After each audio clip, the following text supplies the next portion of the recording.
I just have your name on the screen.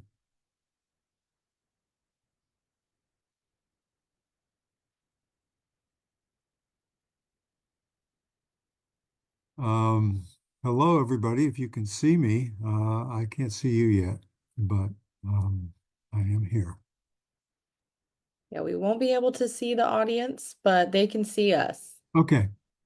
There's a little box at the top which says the content of this meeting is being sent to one or more apps. Do I click OK on that? Yes, you do. Okay, good. Done.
Okay, we can get started now.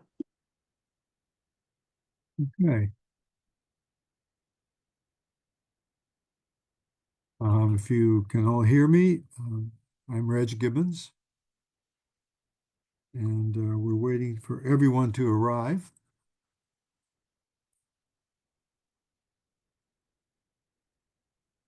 I have a few poems I want to read to you, covering various different sorts of things. And when I'm able to learn that you're able to hear this, I will start reading. Yep, the audience can hear us, so you can go ahead and start. Okay. Thank you all for coming very much. I'm Reg Gibbons. I'm going to read a few poems from my new book from LSU Press. It's my 14th book, Young Woman with a Cane. It's a combination of some lyrical poems, some historical poems, some prosy poems, and includes some aspects of nature too. I have also been writing fiction for a long time, but I'm especially excited to be able to read a few of these poems to you. The book has a beautiful cover, and there are four more etchings. All five of them I did myself back in the 90s. Has etchings inside with perhaps little cryptic comments in them. Here's a poem from ancient Greece, I should say, from the mythical ancient Greek musician Arion. And the poem is Arion's Lyre. It's something I've adapted some elements from um, by the poet Poseidipos, who lived in the second century BCE. Arion's Lyre, Lyre. Arion's dolphin has come to bring you poets of the Anthropocene the lyre that was played so sweetly by the greatest of ancient singers. With its flukes, the dolphin held the sacred lyre above the ocean waves for 3 millennia. Above even that slow, unceasing ebb and flood tide of time. For you, meaning poets, it preserved from loss this precious instrument of song. To bring such a gift, the dolphin has swum for you across pitiless, dark, deep, cold history. You're not called to string the warrior's bow, but instead to prove that your ear can compose your songs. Your hand can tune these strings and play them. Your throat can intone them enthrallingly. From wounds and grief, delight and courage, love and self-sacrifice, Arian's dolphin has brought you this heavenly instrument that was vouchsafed to it alone. By whom? By a wounded, war-worn soldier who sang woe, anguish, peace, and even delight, as in his soul lived his memories and melodies. The next poem I wanted to draw from is called There's an Hour of Words. It's a phrase from a poem by the Russian poet Marina Tsvetaeva. I've been co-translating Russian poetry with a Russian poet at Northwestern where I have taught, Ilya Kutik, and we've done a lot of work, and I've learned so much about poetry trying to get Russian into English. Here are just 3 fragments of a longer poem. At a broad, flourishing, verdant marsh, song of sweet-throated sparrows and kinetic calls from the beaks of blackbirds. In their locked, safe kindergartens, even a few right words might reassure children who are murmuring sleepily, sleepily murmuring, lying on their anxious or contented nap-time mats as they wander through uncanny half-dreams, secret cares, fears, and hoped-for brightenings and solace. And here's a 3rd fragment from this longer poem. Invisible wind shapes push and groan, stone shapes may shelter us in immortal canyons. Best to listen now to the fast silent clouds as they drag their hems, H-E-M-S, across forever jagged peaks while singing without sound. Slender river. Wooden canoes and paddles, peace, silence, a boat shed on the green riverbank and 3 weathered cabins like precious toys made by practiced hands. A small craft is what I too have that can float on a voice or on paper, whether I scribe it or sing it, and in any key or weather, all alone or with friends or new strangers. There's a short wooden dock, too, and on the other side of this current, slow, steady, dark, more of the whole world. Downstream, places, futures, risks await what will happen. I find some rowboat shapes of my own wordings moored nearby.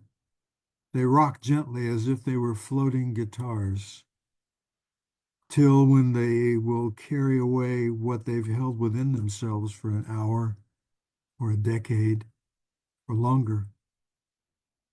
All those songs that folks have told we'll keep singing, and all those stories that they'll sing and keep on telling.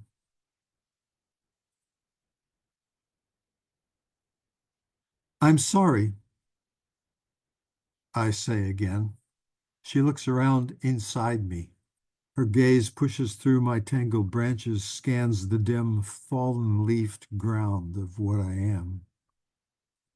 Dearest one, her beautiful eyes and shoulders haven't yet tired of all the burdens of livingness. All of everything is in her voice when she sings. Some others may sometimes sense the trace of somber premonitions, the shadows that can darken remembering eyes. But again, they grow bright, steadfast. My too often forgetful, far-wandering thoughts have not yet brought to any adequate words what I most need to say. Maybe what I speak drifts down at a slant, falls on forest floor dirt, where beetles, grubs, spiders pursue their simple purposes, and cicada nymphs live their strange metamorphosis. Even roots murmur to other roots to hearten or to warn them.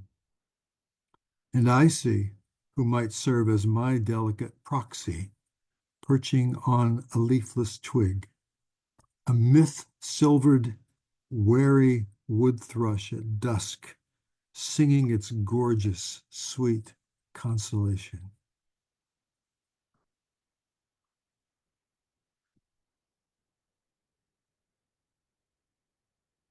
There's another one that mixes music with animals. Dakota cantatas. After rain all afternoon, the viper off warm rock sweetly intoxicates. The violent, inventive dragon that is us likes the warm scent, but doesn't care as it surveys regions of shale beds, Dakotas and deltas of metro petrodollars. Then in the twilight, the rising calm-brained moon shines a pale glow on the night world's listening mega grasslands. An elk saxophone performs a rising glissando, then the others come in. The weedy, grassy hills raise their foreheads, listening for more rain and any other bounty that the sky that may yet go away still may give. Sacred, long persevering Native American reserves of story and song are soundtracked by the din of 24-hour fracking and interstate trucking. Then members of a wolf corral, keen to keep the elk in sight, sync up their own songs. All this music, excited, contradictory, hungry, mournful, and meteors hurtle at a slant across the Empyrean, striking down the cosmic night sky's invisible bemusement park slide of an everlastingness.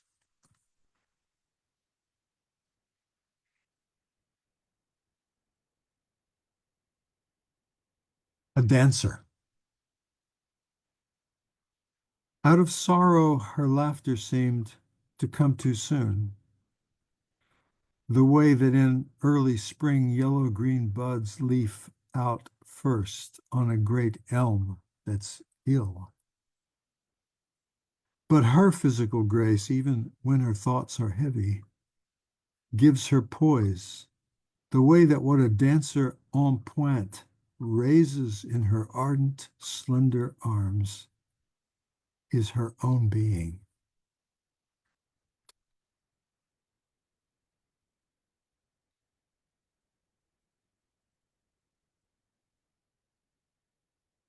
This one's called Bear, B-E-A-R.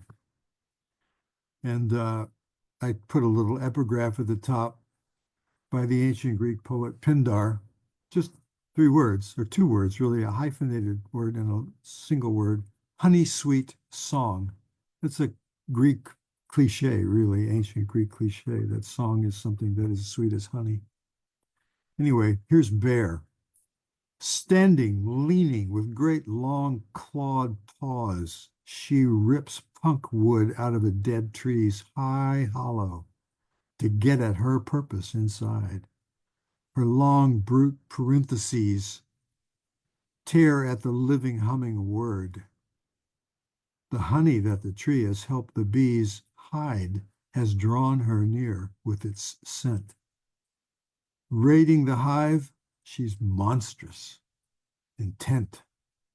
But the flying defenders of the sweet they have created, and on which their little city depends, the bees swarm at her nose, her eyes, her tongue, her cause. They attack with their hovering, They trace infinity's horizontal number 8.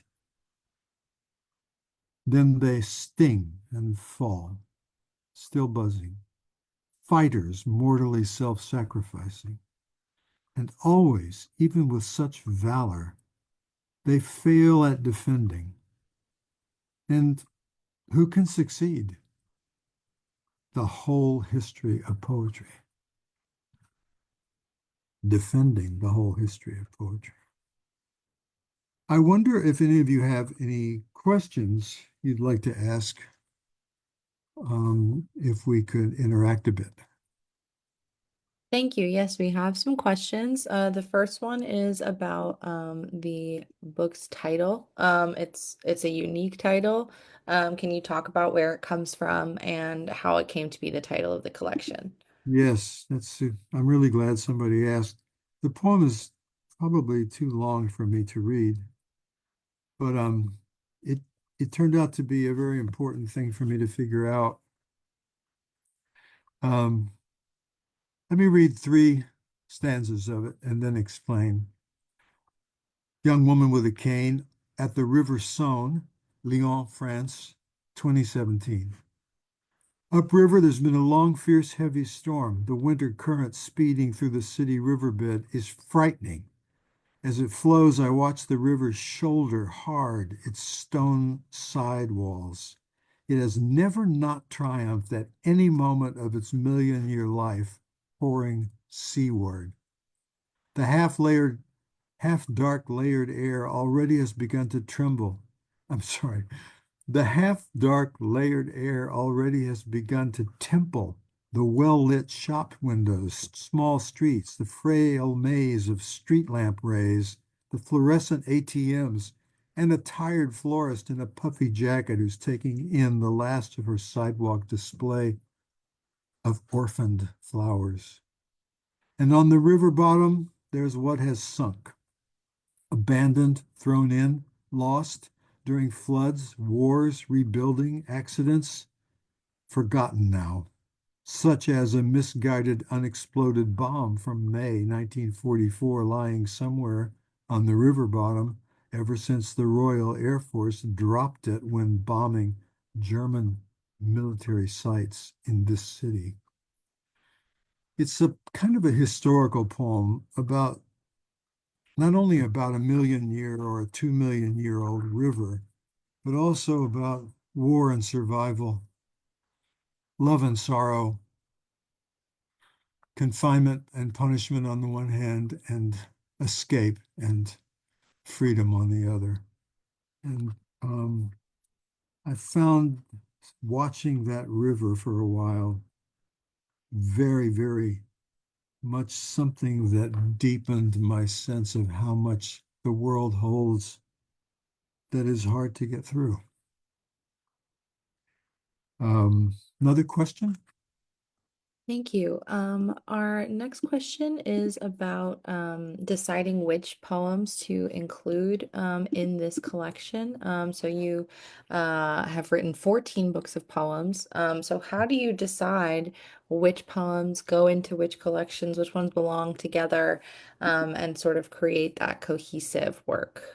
Well, that's a really good artistic question. I guess what happens for me is that something comes into my head and I write a note about it.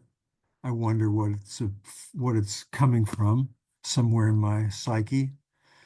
And I actually have spent a lot of time reading and thinking about what's called object relations in the psychoanalytical world. Not that I've been psychoanalyzed, but all the things that actually have some resonance in the life around us and within us.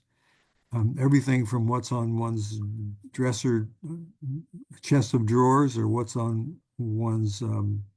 inside one's medicine cabinet, what's on the table for dinner.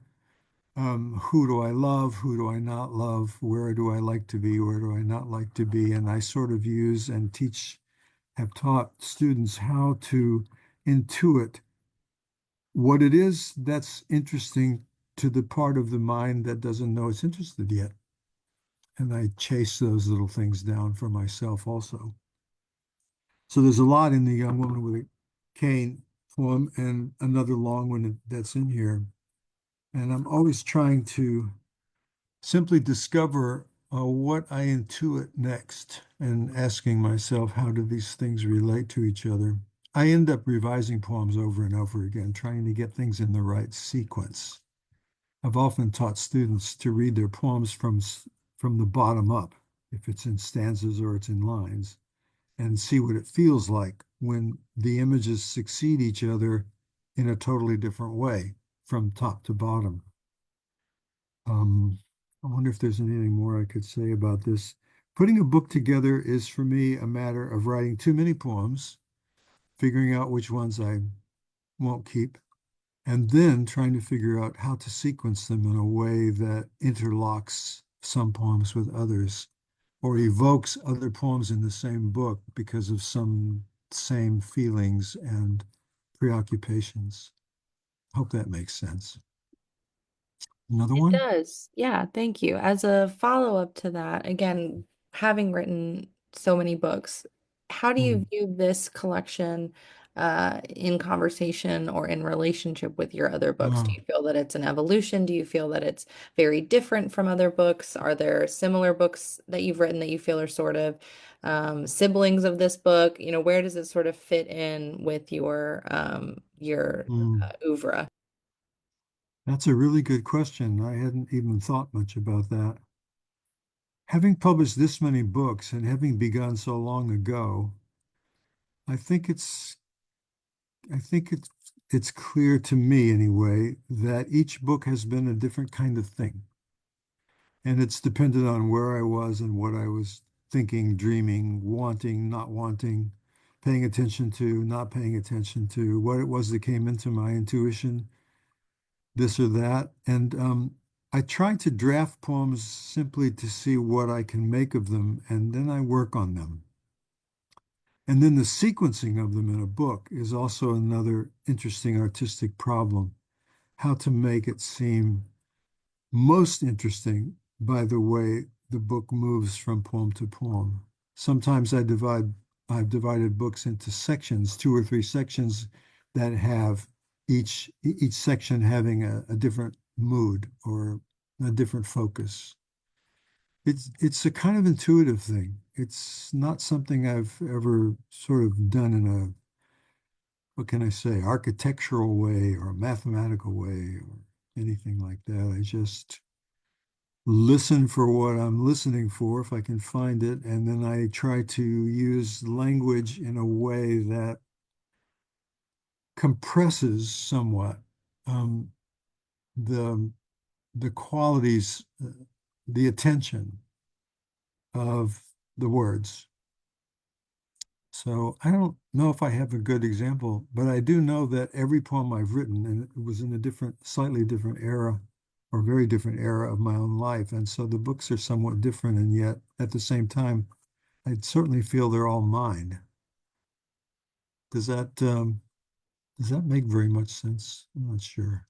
I think it does. Our next question is about form. So, Ah, there's a variety of forms within this collection.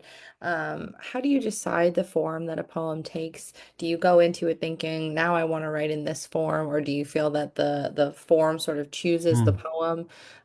What does that process look like for you? That's a good question. You know, the materials of the poem are the images and the episodes and the feelings if they're named. But putting a poem together is, I use devices. Let me put it this way. If I have a line of maybe 8 words, I sometimes try to find 2 words out of the 8 that have a similar sound somewhere within them. Doesn't have to be a rhyme. Um, Instead of being a rhyme, it's just a repetition of a little sound that goes by, but it holds the line together a bit. So that's one of the devices.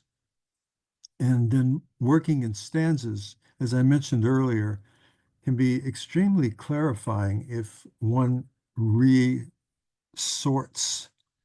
the stanzas into different order. into several different orders just to see what it feels like, because something always happens in my head, and I think it would in any poet's head. Something always happens when I shift things around and then I see or I feel, I notice something that I hadn't realized was there. And that is what I want to develop because that's the thing that's come intuitively.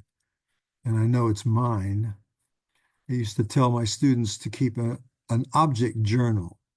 Um, what Write down anything you have in a notebook that's simply caught your attention in memory, after lunch, before you go to bed, the way the room is messed up, whatever. But what would you write down that you want to remember to think about? Of course, if you look at a perfume bottle, for example, on a chest of drawers, you know where it came from. Maybe someone gave it, maybe someone bought it for herself. I mean, for any object that we have, it can be anything. Of course, for books, it's a big thing. I mean, I've had so many over the years. I've bought and read so many books that I can't even imagine how many there are. But each one, no, not every one. Not every one of them turned out to be something that I felt was enriching what I might be able to do. But some of them, yes. I don't mean actually copying someone else's style, but just noticing what someone else, writer, perhaps fiction writer, what someone else is interested in. And then I think about asking myself, well, what are you interested in today? Is that a good enough answer? It is. Thank you so much. Our next question is, what are you working on now? Do you have another collection in mind? Are you working on individual poems? Are you going down the fiction route? What are you Hmm. working on? I am someone who works too much. Or I should say, I'm someone who starts to work too much, but maybe not finishing everything. Um, yes, this was my 14th book, and I've now completely drafted the 15th book, which I think will be the last one that I do. And I'm trying to figure out what its personality is, this last book. I think it's a little edgy in a way that this other earlier books were not. I'm just like everybody else in feeling in the atmosphere of not only this nation or one's local realm. I'm finding it hard to work with life through all these obstacles that have been imposed on so many people, so many of us in different ways, different sorts. So I am thinking that the book I'm working on now is kind of edgy and probably maybe even a little offensive. I'm not sure. But I am trying to intensify in this last book my sense of how things really, there's so many things that need to be better than they are. Practices, attitudes, events, actions, choices, sort of looking for all that. I'm looking at all that through the newspapers and the news of other kinds and thinking about the kind of society I've lived in for so long and how it's changed so much. So I don't know what that book's going to be like, but I am definitely going to try to finish it. I think that's the last one. I have just finished two books of short stories. I did two little flash fiction books a while ago, quite a while ago, and now I've got two full-length ones.